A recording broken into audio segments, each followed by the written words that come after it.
light got the shades on it, man. Wow. Good afternoon, good afternoon. Appreciate you all being here. Welcome to the Forsyth County Sheriff's Office. I want to thank school board members, Alex. I want to thank Ms. Kaplan, school board member, for being here. I want to thank all of you for being here. I want to just state the purpose of the meeting. Also, before I do that, I want to thank the Winston-Salem Police Department, school system, district attorney's office, and of course the men and women of the Forsyth County Sheriff's Office for the work that they have done to bring us to the place that we are. Basically, what I would like to do is just share with you where we are as it relates to the incident that took place at R.J. Reynolds back in December. And so the order of the day will be basically Captain Chenault will give you a layout of what took place. Then you'll hear from Captain Rose of the Winston-Salem Police Department. Of course, you'll hear from Ms. McManus, the superintendent, and you'll hear from the district attorney, Mrs. Jim ONeal. So I'll get out of your way and introduce to you Captain of CID, Captain Robbie Chenault. Good afternoon. I'm Captain Robbie Chenault of the Criminal Investigations Division here at the Sheriff's Office. Following the shooting outside of Reynolds High School at approximately 3:49 p.m. on December the 10th, the Forsyth County Sheriff's Office, along with our partners, the U.S. Marshals Service, the Winston-Salem Police Department, and the Forsyth County District Attorney's Office, made multiple arrests related to this incident. The first arrest was Jonathan Emmanuel Dallas, an 18-year-old black male from High Point, has been charged with 1 count of felony conspiracy to commit felony assault. He was also charged with 1 count of felonious inciting a riot. Mr. Dallas is in the Forsyth County Detention Center, currently under a $500,000 secured bond. The second arrest was Moises Lobato Ocampo, a 22-year-old Hispanic male from Winston-Salem. He's been charged with 2 counts of obtaining property by false pretense and 2 counts of misdemeanor possession of stolen property. Mr. Ocampo was initially confined to the detention center on a $5,000 secure bond, but has since posted bond. The next arrest in the case is Yahir Bomero Toledo Camacho, a 16-year-old juvenile from Winston-Salem. He's been charged with 2 counts of armed robbery.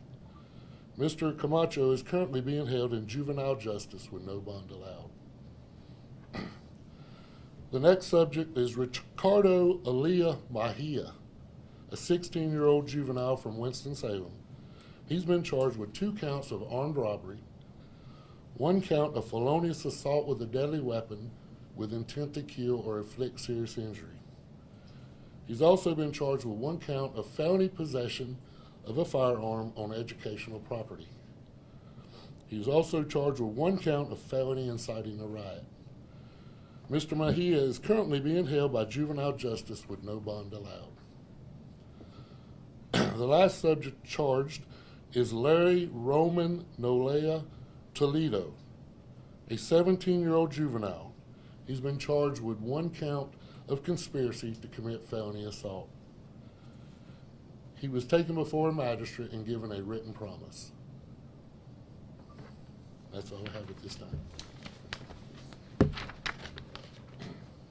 Good afternoon. I'm Assistant Chief David Rose. I'm over the Investigative Services Bureau of the Winston-Salem Police Department, which is the Criminal Investigations Division. I want to take just a quick minute and reaffirm our support for the good work that's done here. As we've emphasized prior to the arrest, the Forsyth County Sheriff's Office, Winston-Salem Police Department, and our partners with the DA's office have a steadfast commitment to keeping this community safe. Our ultimate goal as law enforcement agencies is to ensure the safety of our community and prioritize the pursuit of justice. We appreciate the men and women of the Forsyth County Sheriff's Office, the Winston-Salem Police Department, and the District Attorney's Office.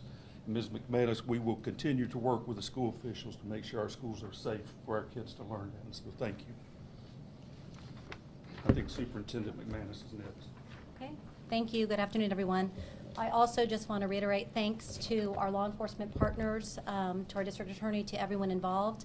for their diligence in solving this case and making sure that anyone that would create an unsafe environment on any of our campuses is brought to justice, and that our families and our students can feel safe knowing that has happened, and that in any case of this, we trust our partners to make sure that our schools are safe, and so we appreciate your support. Thank you.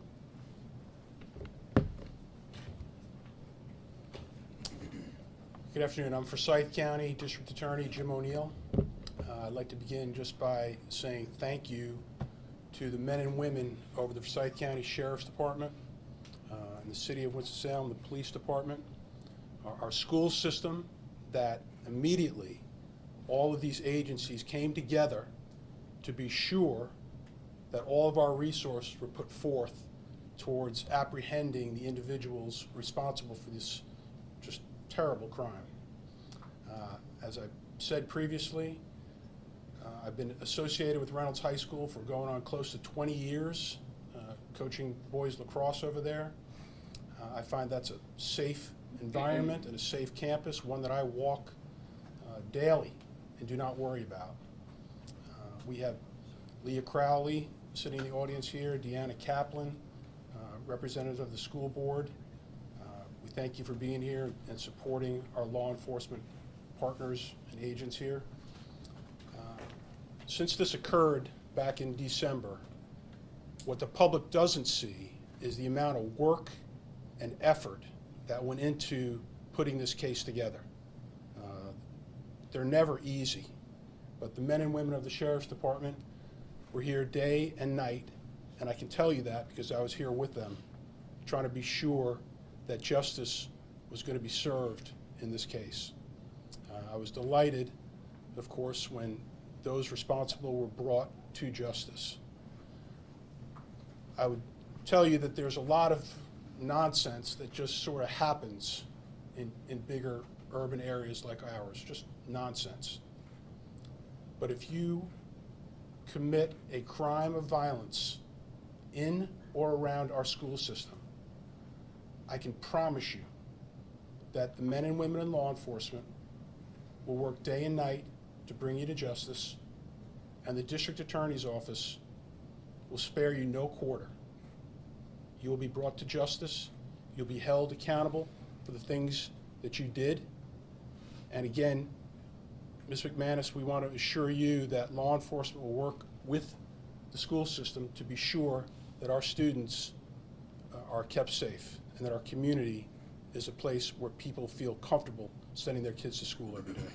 So again, Sheriff Kimbrough, thank you to the men and women of your department that have worked so hard on this, and the City of Winston-Salem, the Police Department, just a great team effort. Honored and humbled to be part of this today. Thank you. I know some of you all may have questions. Some of the questions Mr. ONeal may or may not choose to answer. But what I just want to echo what he said, I just want you to know that we take very serious any threat to our children or our schools. We take this as very serious. We're in partnership with the school we have and continue to support the Forsyth County schools. And as a law enforcement agency across this community, we will always support what we need to do, because we take that very serious, because as we've said many times before, the greatest asset that we have is our children. Again, I thank you all for being here. I thank you all for the coverage, and thank you for what you do to get this information out to the community. So we may have time for one or two questions, and again, I will tell you in advance, the questions may not be able to be answered. Please respect that. Yes, ma'am, I saw yours first, and I saw you second, third, and fourth. How many suspects have gang affiliation? So here's what I'm going to do for that one. I don't know the answer to that. I'm going to leave that one alone. I've been given the nod that we're going to leave that one alone because it is an ongoing investigation. Fair enough? I know I didn't answer, but fair enough. Yes. Sheriff Kimbrough, thank you for your time today. Can you share when the arrests were made and maybe what helped when it came to these arrests? What are some of the biggest challenges you guys face? Well, here's what I would tell you about that. I'm sure they may be able to give you the date. I don't know the date. They told me the date. But what I can tell you is about the challenges. It's always challenging when you're dealing with juveniles. It's always challenging when you're conducting an investigation. There are so many moving parts to an investigation, so many intricacies of it that we have to make sure we get it right. Because when we take it to the district attorney, we have to make sure that we have done things by the numbers. But what I will tell you is that we will spare no expense, no time to nothing to make sure that we do get it right and we bring those to justice. And we don't look at it as obstacles. We look at it as that's what we do for this community. Yes, ma'am, and then I'll get you, and I'll come back. Yes, Is ma'am. it possible that you could just maybe go a little bit more in detail of how the scene broke out, how many firearms were actually involved? Again, what I will tell you is that it's an ongoing investigation. Once we bring the evidence together, it's like football, we pass it off to the district attorney's office, and so I have to be very careful as to what I say and will not say because I don't want any problems with it. Yes, ma'am. Were any of those arrested students at Reynolds or students in the school system? What I will tell you is that it's a school system question. I can answer that in a very general so I only know of the ones that are of school age. And so, no, none of those were students at Reynolds. One of the group was currently enrolled but had not been in school for a while. In the school district? Correct. Okay. Yes, ma'am.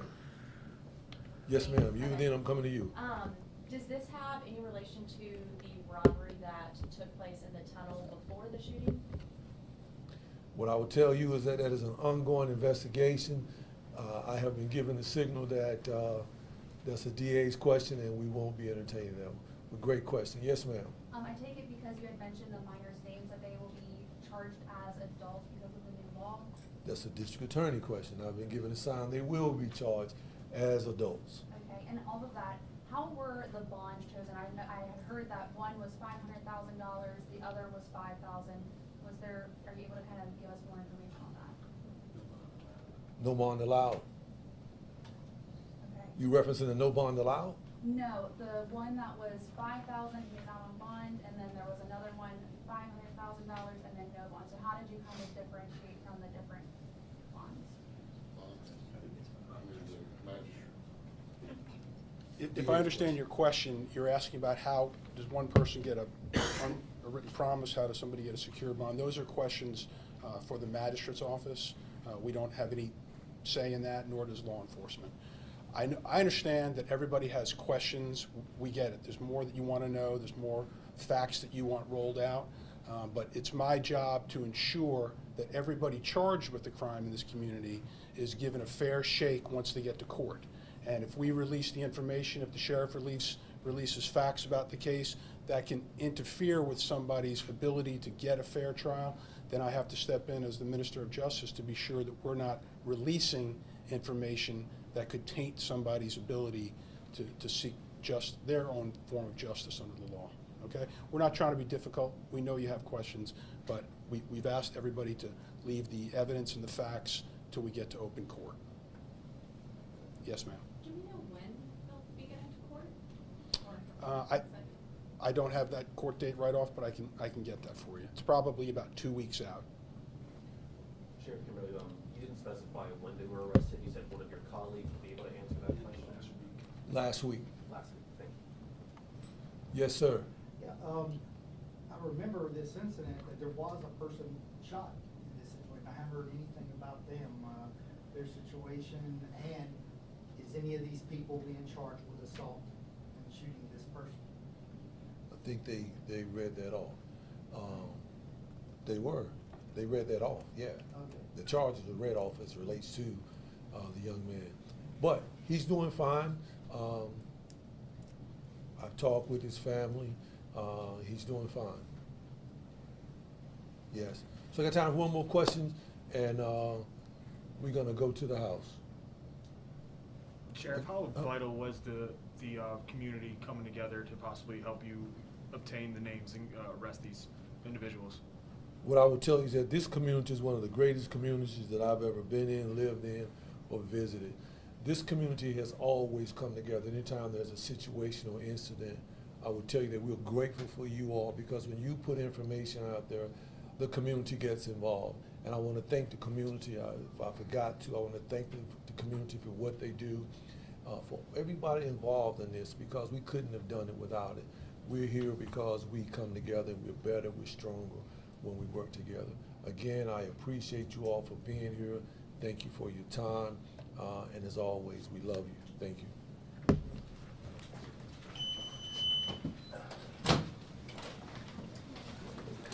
You guys will get a press release in the next few hours, okay? Of all this.